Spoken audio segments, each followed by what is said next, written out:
ప్రియనేస్తమా, నువ్వేమీ బాధపడకు, భయపడకు. నువ్వేమీ కోల్పోలేదు. నీకంటూ ఒక సమయం వస్తుంది.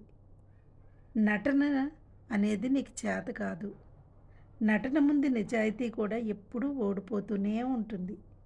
నటించే ప్రేమ కూడా నీకు అవసరం లేదు. దెబ్బలు తిన్న రాయి అపురూపమైన శిల్పంగా మారుతుంది.